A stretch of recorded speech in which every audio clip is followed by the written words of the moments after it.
This episode contains graphic descriptions of crime scenes which may be disturbing to some listeners. Today we're bringing you the story of a little 2-year-old girl who's happily playing one moment and then disappears the next. Gone in the blink of an eye. This is APB Cold Case. Here's your host, former Police Chief Mark Spahn. Our story begins on Saturday, January 23, 1999. It was a bitter cold evening in Pierce County, Washington.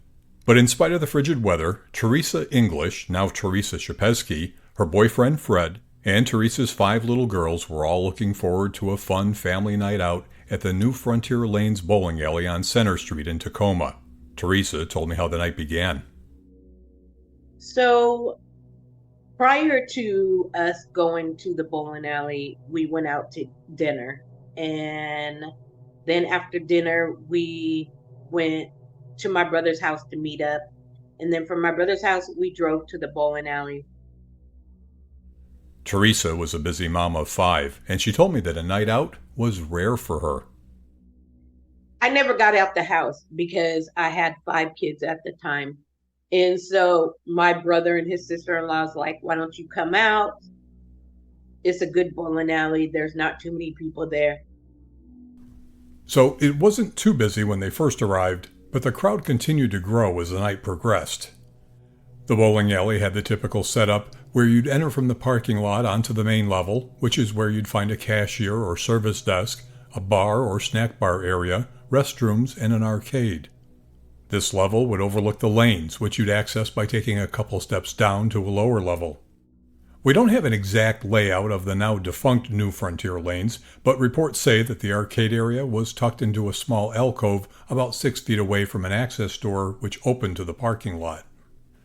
Now, as you can imagine, on a Saturday night, it's not only crowded, it's noisy.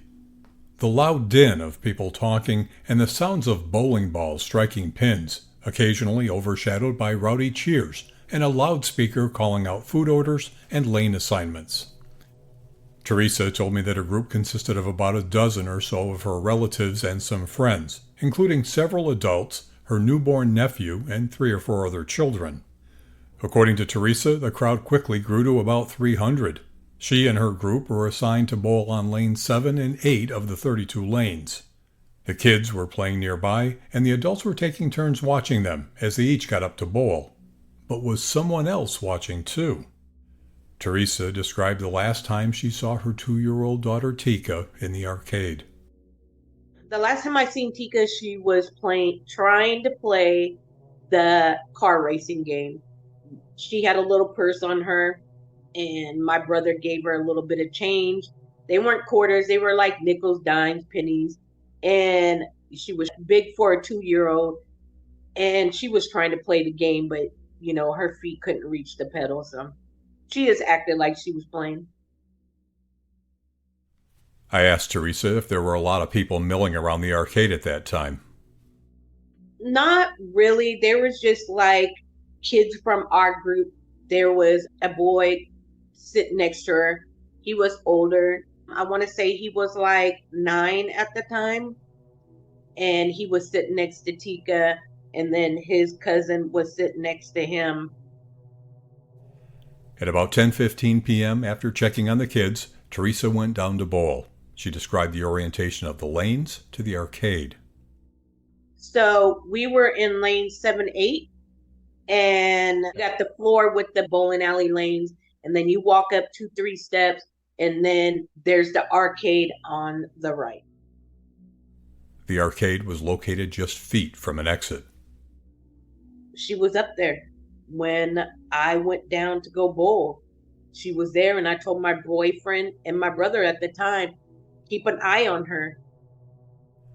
Teresa told us that she took her turn to bowl, and when she turned back around, she could no longer see Teekah.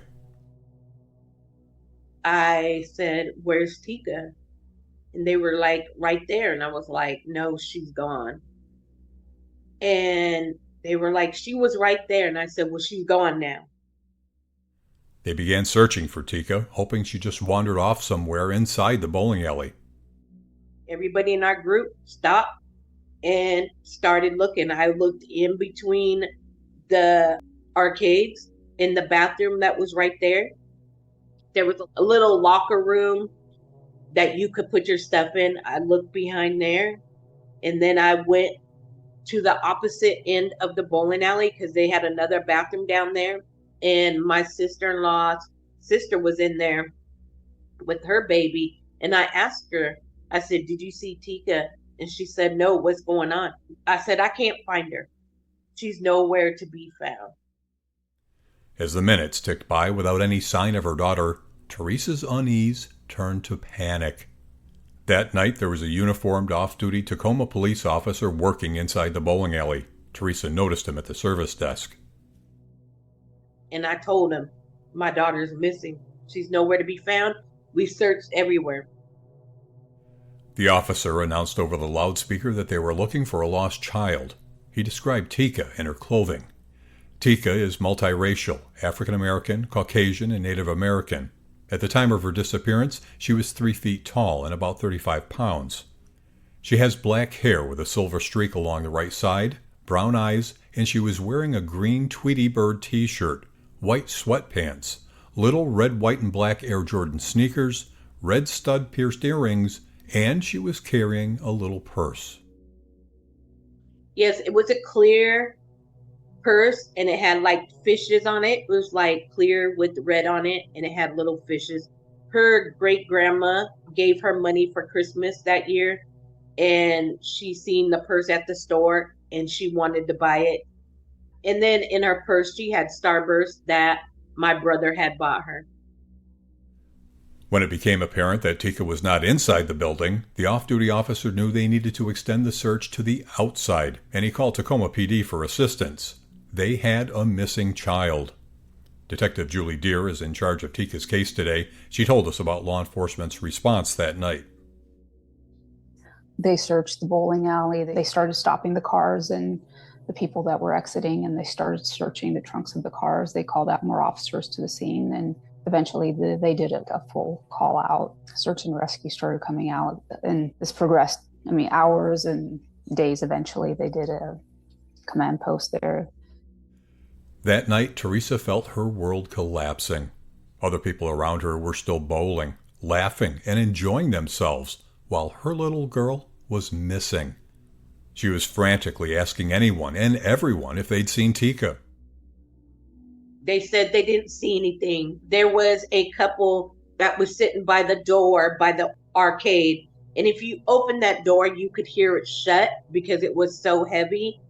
And before I even went out there calling Teekah's name, and I knew Teekah wasn't the type to walk out that door because she was a mama's girl and she didn't like strangers. There was a couple people that Teekah would go to, but other than that, she would cry with everybody else. Police had now responded to the scene, and they continued to search the area and question patrons. Teresa asked the people in her group to watch her other kids while she was speaking with an officer outside in the parking lot. That's when she saw her sister-in-law. She looked frantic. And my sister-in-law ran to me and said, "Hey, that woman has your 10-month-old in her car." So I ran to her and I said, "Hey, give me my 10-month-old. She said, "This is not your baby." Teresa recognized the woman from earlier in the evening before Teekah disappeared. There was a woman sitting behind me, and she was wanting to hold all the babies in the group. She tried to hold my 10-month-old. I said, "No, you're not holding my daughter." And then there was 2 more babies in the group. My brother let her hold his son, but he kept an eye on her. And then the other lady's like, "No, you're not holding my newborn." Teresa wasn't sure how the woman got a hold of her baby. I left my baby with, the group. She was asleep in her car seat. Because I went out with the police officer outside, this woman got a hold of my 10-month-old. I don't know if she picked her up or somebody gave her to her and she said, "Oh, I'll hold her while you guys search." Well, she took my baby out to her car. If my sister-in-law didn't notice it, she would have had my 10-month-old, and I would have had 2 missing children. Could this woman have something to do with Teekah's disappearance? We were told that the woman, Rita Miller, had been with a group of men that night at the bowling alley. Here's Detective Deer. So Rita arrived to the bowling alley with, I believe it was 4 males, and Teresa's boyfriend, and they started looking for Teekah. So Teresa's boyfriend handed the 10-month-old to Rita to hold on while they were checking trunks and stuff. And earlier on in the night, Rita had held other infants for people. Hey, can I hold your baby type of thing? And so I think this happened with a couple different babies. What she was doing was a little bit excessive. It seemed a little bit odd beyond just the normal, oh, that baby's cute. But when Teresa confronted the woman sitting in a car holding her 10-month-old, the woman refused to give her back. After being alerted, police intervened and took the baby. Officers told the woman to step out of the car. Detective Deer. They put her in a patrol car. While she was in the patrol car, she attempted to commit suicide with a seatbelt. Police said it was apparent that the woman was suffering from some mental health issues. According to Detective Deer, Miller was involuntarily committed and taken to a hospital. The men she was with were identified and some were questioned. Despite the multitude of people looking for her, Teekah Lewis was just gone. Her heartbroken mother had to return home that night without her precious daughter. When she went inside, she saw what Teekah had left on the couch. That night, she told me she was going to be a big girl and she was going to leave her Pooh Bear at home. So she put him to sleep on the couch. And that's where he lay. The family did what they could to cope as police continued their investigation.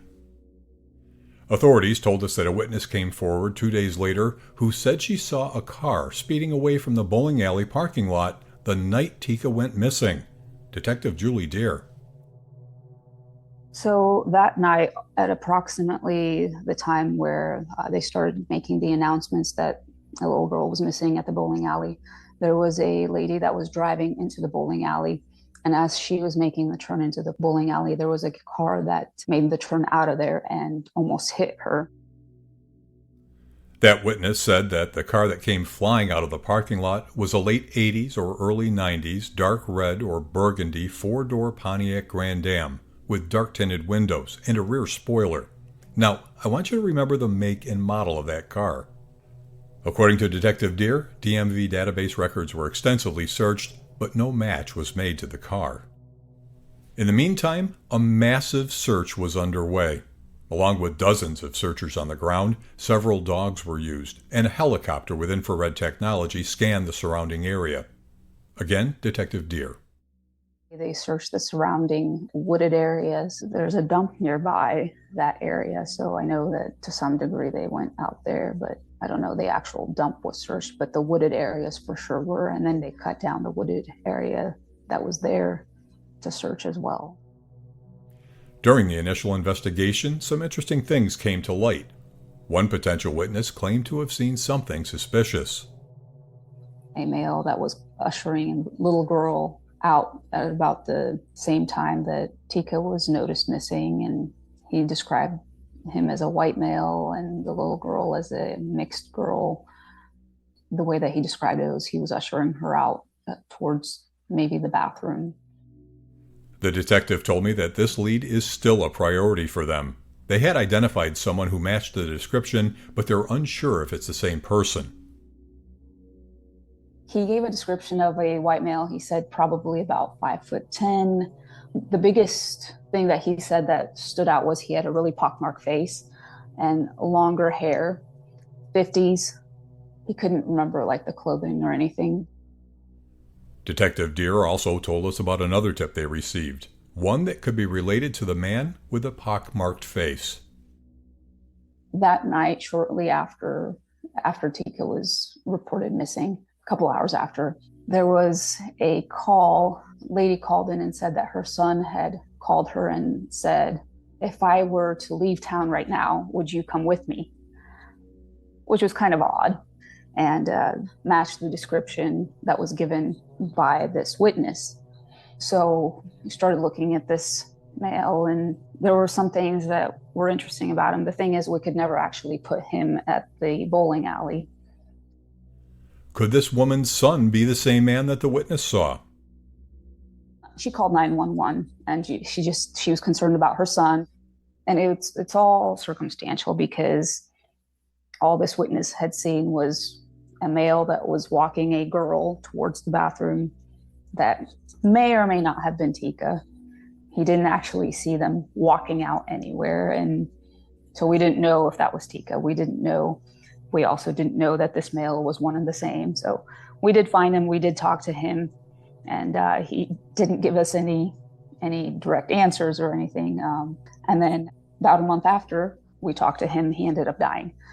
We're still looking into that a little bit, whether we get any answers from that or not.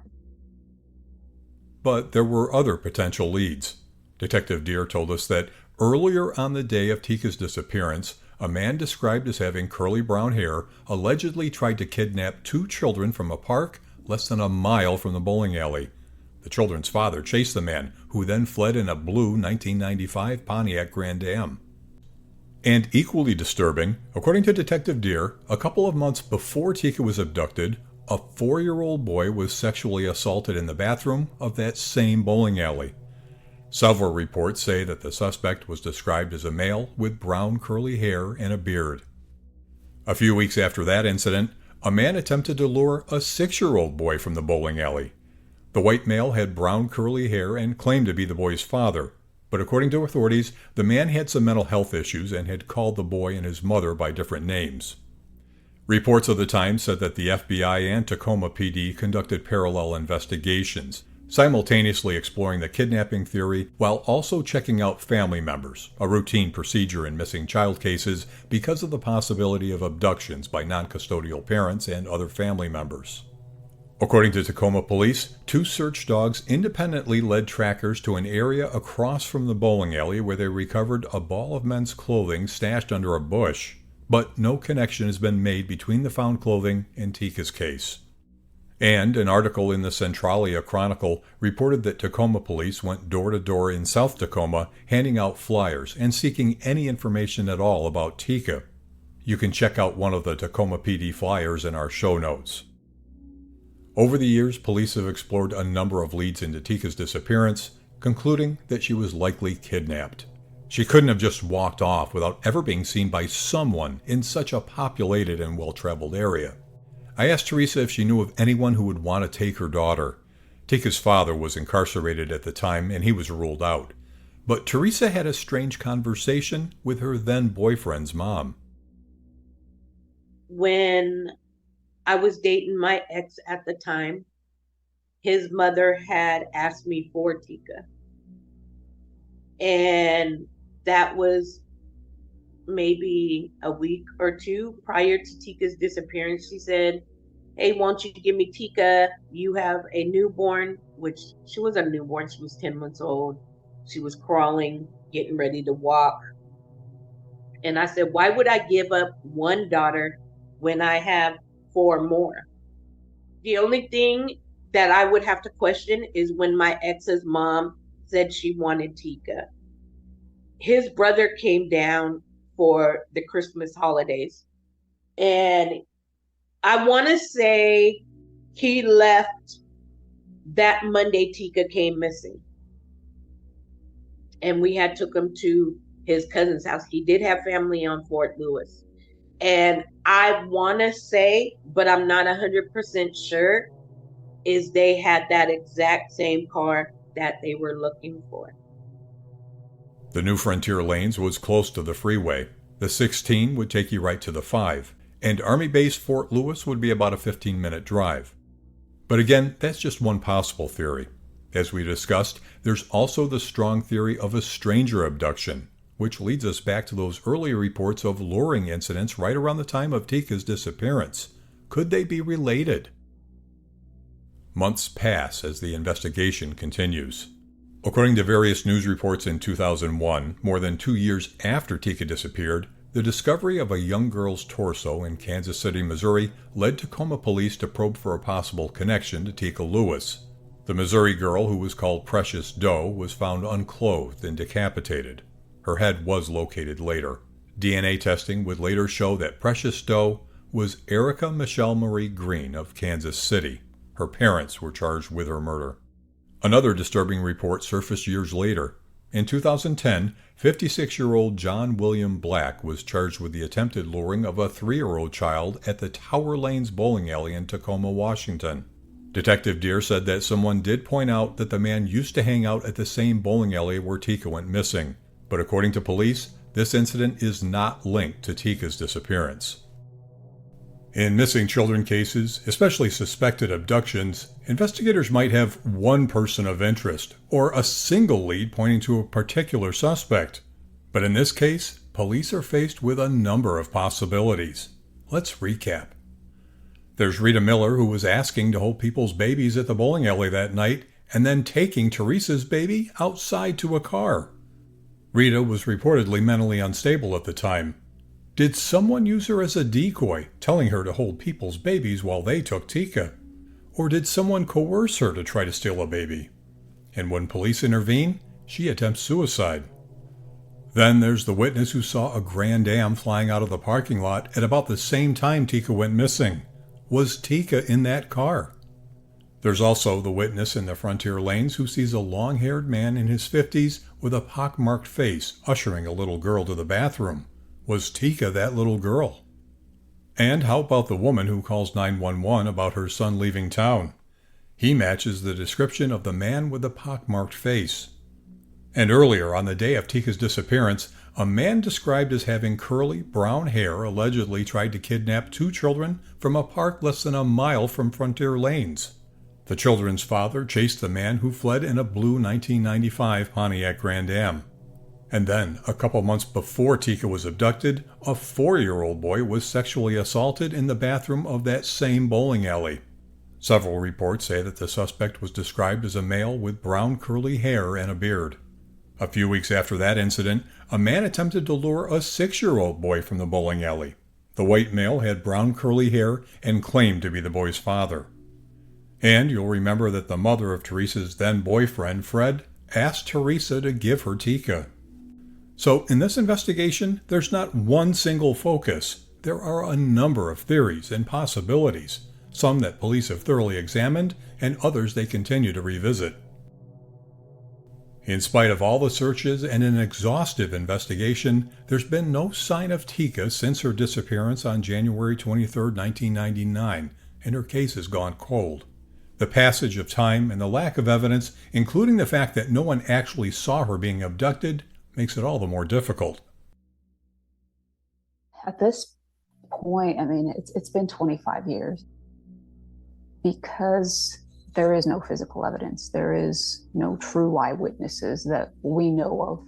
And that's what makes it harder, obviously, because there are no actual eyewitnesses of her leaving, of her getting abducted. We know kind of what she was wearing, the last time she was seen, but none of those items have ever been found. We don't have a body that we could get evidence off of. There is nothing. And that's what makes it a unique case. There's people that we have been trying to get a hold of as far as people that were there, people, even family members that we've been trying to get a hold of and that are reluctant to talk to us. If we reach out to you, just take the 15, 20 minutes, answer our questions. It would just make it easier for Teresa, and maybe you have that little piece of information that will help solve this. We're not trying to put anybody through the ringer, but if we reach out, just please answer your phones, please respond to our voicemails and help us do our jobs. Detective Deere told us that they continue to review the case file, looking at old leads and re-questioning any potential witnesses. She said that she did revisit Rita Miller, the woman who was holding Teresa's 10-month-old in her car the night Teekah vanished. I did go out and talk to Rita since then, and she has deteriorated. She's at a point where she doesn't remember anything that's going to be of any use to our investigation. I don't believe she personally had anything to do with it because she was right there. Now, whether there was somebody that helped her along with that, that's something that we will be reviewing again. She said that they plan to follow up with the men that Rita was with that night at the bowling alley. Police are hoping that someone listening will come forward with new information. Obviously, somebody knows. There is at least one person that does know what happened. With the amount of time that has passed, we're just hoping that somebody said something to somebody, or maybe somebody feels guilty, just wants to let it go. And I'm guessing the general public, even the people that were there, most people had no idea what was going on when she disappeared. But maybe there was somebody that saw something and didn't realize it was important, and now just kind of looks back and is like, oh yeah, I did see this, and didn't realize that I might have seen something that could help us. So it's either that or time to unburden yourself and just, hey, give the family the answers they need. Give them the closure. Just let it go. Tell us what happened. It's time. It's not fair to her family. It's not fair to Teekah. I mean, if somebody messed up at some time and made a mistake, just own up to it. It's been 25 years with no answers. I asked Teekah's mom how she keeps pushing forward. So I got new detectives, and I told them, hey, I'm doing this not only for me and my kids. I'm doing this because I promised my mom that I would find out what happened to her granddaughter. And I made that promise to her before she passed away, that I would find out what happened to her granddaughter. TPD doesn't really like to do podcasts. And so when she told me, hey, we'll do this podcast with you if you do it. And so they were willing to do it. And I said, yes. A lot of people don't come to me, and there's stories out there they have made up, of what happened. I just want closure. I want to know what happened to my Teekah, because I deserve that. Because this is what I live with. And now just tell me what happened to my daughter. Give me closure. Tell me where she's at or what happened to her. That's all I want to know. And I've been saying this for 25 years. It's time to bring Teekah home to us, regardless if she's here or not. Just bring her home. I want to know. And she deserves to know, whatever the answer is. There is the possibility that Teekah was given or sold to a person or family that wanted a child. It does happen.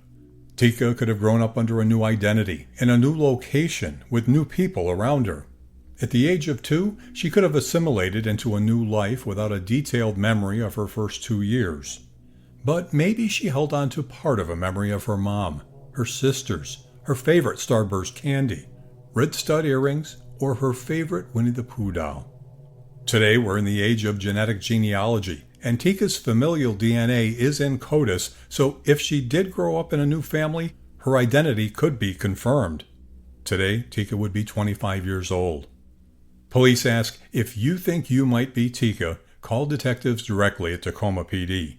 You can see photographs of Teekah, including age-progressed images, at missingkids.org, or check our show notes at apbcoldcase.com. Maybe just one of the clues we mentioned will jog someone's memory of the events of 1999. The man with a pockmarked face and mustache, a long-haired man with a plaid flannel shirt, someone with access to a Pontiac Grand Am, a person connected to Rita Miller, or that one person or family who suddenly had a 2-year-old resembling Teekah and who may be going by another name. They could be within the Tacoma area or far beyond. There's a reward for information in this case. If you have any information on the disappearance of Teekah Lewis, call Crime Stoppers at 1-800-222-TIPS or Tacoma PD at 253-591-5950. Thanks for listening to APB Cold Case. Tell us about your cold case at apbcoldcase@spawngroup.com. APB Cold Case is an original Spawn Group production.